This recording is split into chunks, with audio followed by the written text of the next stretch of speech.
Hey, it's Frank here at 570 Drone. My new friend Kevin here, just met him. He just recently got the Mavic, and he was smart enough to pick up the ND filters for it. These are actually from DJI, and they come in this nice little case here, and they clip on. And he's going to demonstrate one of them. He's actually got one on there already. Yeah, basically this just has three little small clips on it to keep it lightweight, and they clip right into a little ledge right on the edge of the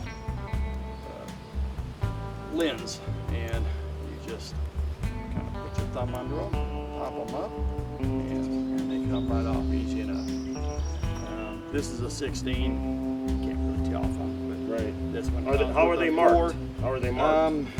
You know, I don't think they are actually. You just kind of have to look at the color difference. I don't see any markings. No, but it's a 4, 8 and 16. 8 and 16. Okay. So it was bright enough day out here. And how much did DJI want for these? $35. $35? Not too bad. Yeah. You might ask yourself, why do you need these ND filters? Well, there's basically one reason. And you have to look at this from the video perspective and not the photo perspective of taking photos. It's a little bit different with video when it comes to what you can change for settings. All right, you can change your ISO for video, no problem. You can change your aperture to a certain degree. With video, it's recommended when you're flying these drones that you go only double what the shutter speed is. So if you have a shutter speed that is 30 frames per second, you're gonna wanna either set your aperture at 30, I'm sorry, your shutter, I got that wrong. All right, so if you have a video frame that is set at 1080 by 30, the main thing you're gonna look at is that 30 frames per second, and you're gonna wanna set your shutter speed to either 30 or a rule of thumb is double, 60, okay? And that's pretty much what you're limited to when it comes to your shutter speed.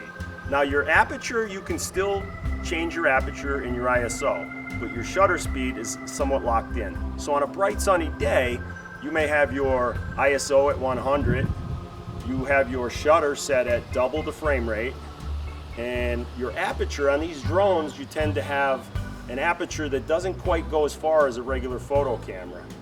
So you may not be able to get the shot, you might still be blown out. And that's where these ND filters come in handy.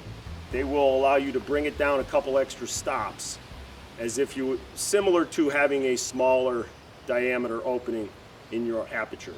I was used to the photo side of it, Right. and using the ND filters when I was trying to get images of waterfalls and you want to make it look a flow instead of the shot stop still.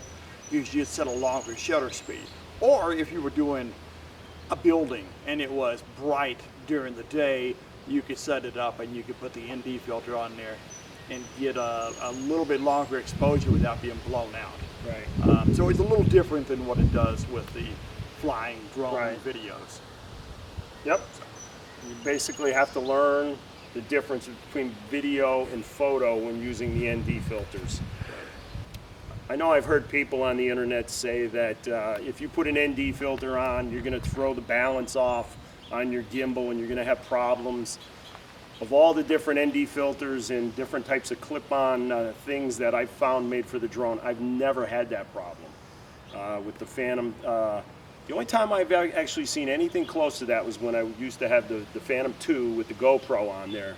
That was very sensitive. But these newer DJI 3s and 4s, that gimbal seems to be able to handle just about any filter that's out there without a problem.